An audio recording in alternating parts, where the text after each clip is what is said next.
10 నిమిషాలు ట్రాఫిక్ లో ఇరుక్కుపోతే వ్యవస్థపై కోపం వస్తుంది. చిన్న వర్షానికే మనం ఉంటున్న ఇంట్లోకి వరద నీరు వస్తే అధికార యంత్రాంగంపై ఆగ్రహం కట్టలు తెంచుకుంటుంది. రోడ్డుపై చెత్త పేరుకుపోతే సంబంధిత అధికారులను తిట్టిపోయాలనిపిస్తుంది. అసలు వ్యవస్థలు పనిచేస్తున్నాయా, ఈ ప్రభుత్వానికి బాధ్యత ఉందా అని కడిగి పారేయాలని అనిపిస్తుంది. కానీ ఆ ట్రాఫిక్, ఆ వరద, ఆ చెత్త, ఆ కాలుష్యం లేని నగరాన్ని నిర్మించేందుకు ఒక నాయకుడు అడుగు ముందుకు వేస్తే మాత్రం దక్కుతున్న ఫలితం తిట్లు, చీవాట్లు. మీరు ఈ మధ్య చూస్తున్న మధు పార్క్ అపార్ట్మెంట్ వాళ్ళనే చూద్దాం. వీళ్లు బఫర్ జోన్ కు 30 మీటర్ల దూరంలో నిర్మాణాలు చేసుకుంటాం అని పర్మిషన్ తీసుకున్నారు. కానీ అధికారులను ఏమార్చి 9 మీటర్ల దూరంలోనే అపార్ట్మెంట్ కట్టి వాటిని అమ్ముకున్నారు.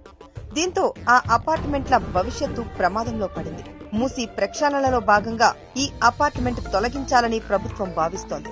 ఒకవేళ తొలగించకపోతే అది మూసీలో మునిగిపోతుంది. ప్రభుత్వం వారినేం ఉన్న ఫలానా ఖాళీ చేయమని అడగడం లేదు. స్థలానికి స్థలం ఇచ్చి నిర్మాణానికి డబ్బులు కూడా ఇస్తామని చెబుతోంది. ఇంతకంటే మంచిగా ఏ ప్రభుత్వం చేయగలదు?